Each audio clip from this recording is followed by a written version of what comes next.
Guys, I'm going to swap the new 2Patriots XXX trigger into my GTS today. This is a great carry gun. It's got a great double action pull, but instead of the decocker being on the slide like a typical Beretta, it's actually on the frame like their new frame safety guns, the Performance, the Squallow, the XI.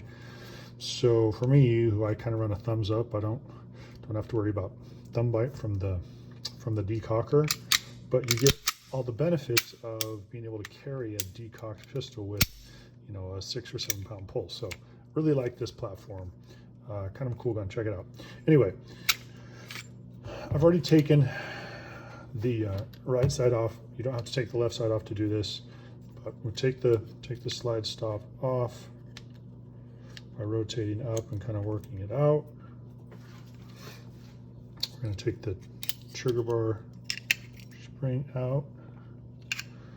We're going to take the trigger pin out, but remember to put your thumb over the hole here so the trigger spring doesn't go flying across the room. So there's a trigger pin and the trigger spring. And we'll just pull the trigger bar out. You know, obviously on a decocker gun, a 92F, 92G, whatever,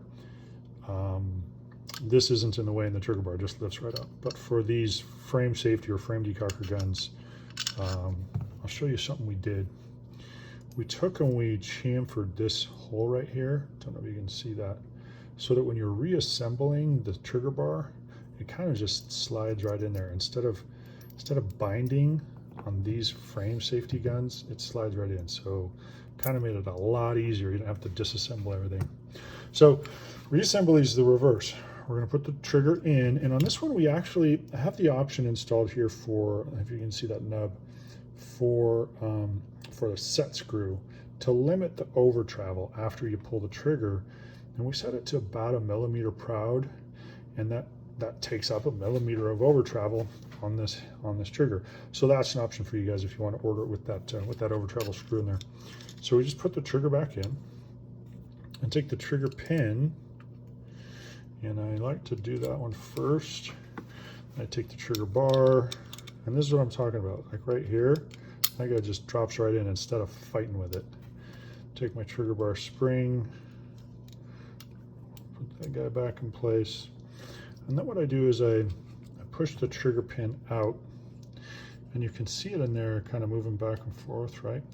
I put it so that it's out and it's only on that side, so it's still capturing the trigger, but it's not pushed through. And then I put my trigger spring in, and we set this trigger spring tool with every trigger because it's got that crescent on it and just makes it super easy to just push that trigger spring in and drop that pin home. And then I